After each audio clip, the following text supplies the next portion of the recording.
tale of Karina Vetrano's death is one that sheds a light on how unsafe you really are. No matter how bright it is outside, no matter how safe your neighborhood, there is always a shark in the vicinity. The most frustrating part of Karina's untimely passing is that she was slain by chance. Her attacker chose her by random, and if she had just been with someone, or had taken a different path, she probably would still be alive to this day. Also, note that this is an ongoing case. The suspect who confessed to slaying Karina is due again in court on the 22nd. Let's hope we can see justice for this young lady.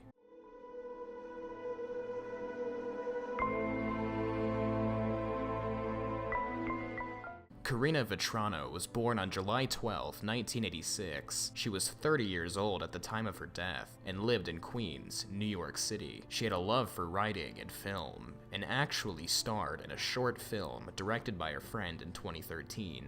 Based off of her writing, she also had a master's degree in speech pathology and had a career assisting autistic children with their speech patterns. Karina was a fan of jogging and frequently jogged down a path located in Spring Creek Park with her father, who acted as her running partner. On August 2nd, 2016, around 4 o'clock in the evening, Karina decided to go for a jog. However, her father, Philip Vetrano, couldn't go with her as his back was out. He bargained with Karina for a short period of time not to go jogging by herself because it could be dangerous, which later proved to be true. However, because she was a 30-year-old adult woman, he didn't really have the final say on if she went running or not, so she left to go jogging without him. This would unfortunately be the last time Philip saw his daughter alive. As it got later in the day, Karina's father was starting to get worried, as Karina wasn't picking up calls or responding to texts, and usually would have come back by then. After feeling something in his gut in a state of panic, Karina's father Philip contacted his neighbor, who was an NYPD police chief, and together they launched a search party for Karina. At 11 o'clock, Karina's body was quickly found laying a few feet from where she was running, in a ditch. Her death was instantaneously ruled a homicide. A manhunt for the killer went underway, with a $350,000 reward on their head. A GoFundMe was made for Karina's family shortly after to use as reward money for whoever turned in the suspect. The mysterious nature of the case grew when it came to light that the DNA samples recovered from the scene brought up no matches for a possible suspect. However, a sketch was released to the public of a possible suspect after witnesses reported sighting a strange man walking around where Karina was discovered. Some surveillance footage confirmed that a man was indeed walking around where Karina was found. A short while later, authorities knocked on the door of 22-year-old Chanel Lewis, and he was taken into custody for questioning and DNA sampling. Chanel was a strange camper, whom refused to talk to any white police officer in questioning. After an African-American officer was assigned to his interrogation, Chanel finally spoke up, confessing immediately to the slaying of Karina Vetrano. And were you on a trail or you in the grass? On a trail. Okay. What kind of trail is it? Paved or dirt or what? It's kind of like dirt. Mm-hmm. Okay. About what time would you say you got to the park that night?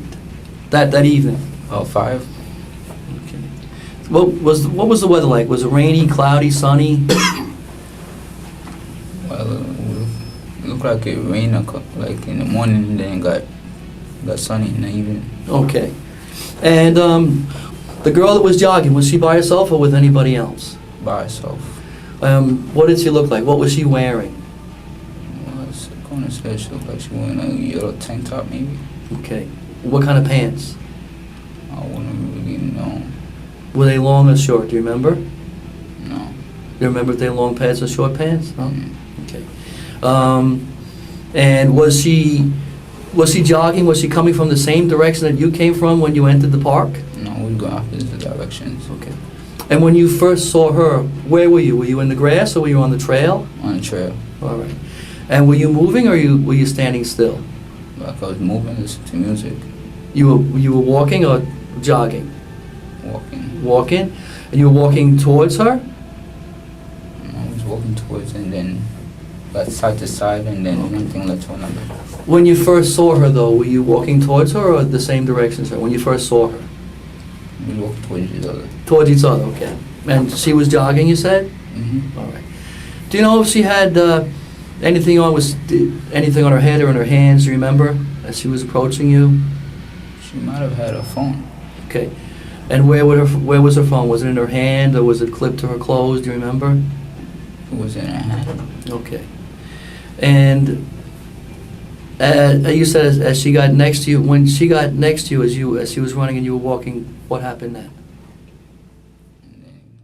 Chanel Lewis had a small but notable rap sheet, with everything from public urination to sneaking around homes at night with a crowbar present on his record. The night of Karina's slaying, investigators believe that Chanel had quite an argument with his family, which prompted him to leave the house and take an angry power walk in the park, where he then randomly came across Karina and took her life. The night Chanel returned home, his mother noted that he looked disheveled and lied about the reason why, stating that he was mugged in the park, which was disproven. In reality, investigators believe that Chanel had been injured due to Karina fighting for her life.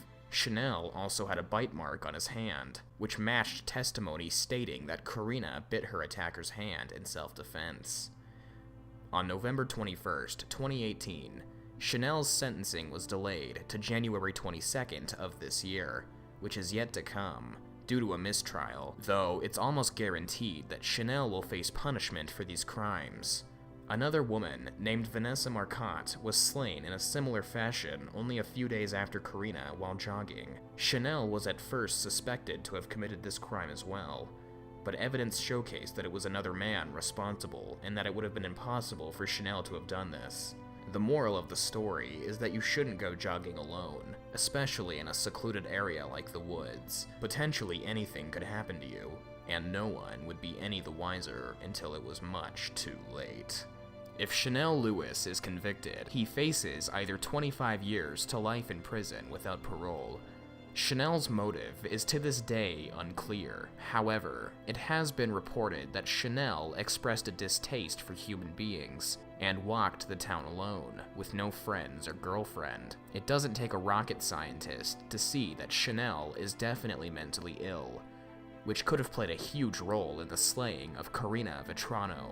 His interrogation is also widely criticized as he was put in a windowless room when arrested and wasn't allowed a phone call to his family until he discussed his role in the crime to investigators, who were pretty sure he was responsible. Chanel had search terms on his phone relating to rights and victims' penance. However, something else of interest was noted that could possibly incriminate him further. Among the cached images related to web searches taken from the phone were 2 photos of Vetrano and a snapshot of the crime scene in Spring Creek Park in the Howard Beach neighborhood, where Vetrano's body was found by her father. The user of the phone also Googled the word arraignment and looked up news articles about familial DNA testing, which uses genetic material from relatives to nail a suspect, a forensic process that was championed by Vetrano's parents. Chanel also pleaded not guilty in court. Further complications in the trial presented themselves when it was revealed. When Karina's father discovered her body, he picked her up, hugged her, and started wailing uncontrollably, which is understandable considering the circumstances. However, this tainted the crime scene heavily as his fingerprints were all over her. While this seems like a suspicious story, it was revealed that Chanel's DNA was discovered at the scene once they took a DNA swab from him in custody. Though, the courtroom is still to this day not convinced that this is concisive evidence. In fact, Lewis's family, considering the fact that Chanel's arrest was so poorly handled, states that they think Lewis was coerced into confessing the crime, which is a totally real possibility. Chanel's legal team stated, "As we have said since day one, this case is far from conclusive, and the jury's deadlock proves this. The death of Karina Vetrano is tragic, and our hearts go out to her family, but the rush to criminalize our client is not the answer, nor is it justice." Lewis's lawyers argued that none of the evidence against him should be admissible in court, since they were all the direct fruit of an unlawful stop and frisk, and that he had been racially profiled. Howard Beach is a predominantly white neighborhood. Lewis is black and from East New York, a neighboring predominantly black neighborhood.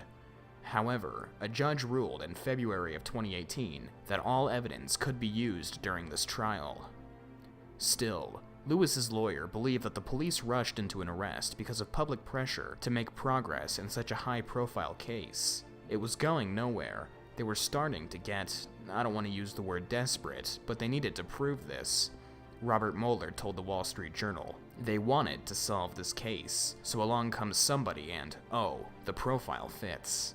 Keep in mind, I'm not making bold statements, nor am I taking sides when it comes to this case. I have no bias here. Whoever's right is right, and I hope the correct justice is dished out. I'm simply stating the importance of fully understanding both sides, so that you can come to your own conclusion. Police confessions can and have been historically inaccurate and useless, and have convicted totally innocent people. For example, take the story of the Central Park Five into consideration. Overall, this is a tragic but common case that I hope gets resolved soon for the family's sake. If you liked this video on Karina Vetrano, consider giving it a thumbs up and subscribing for true crime related content. Uploads are frequent, and unfortunately, due to the nature of this world, the tales will never stop.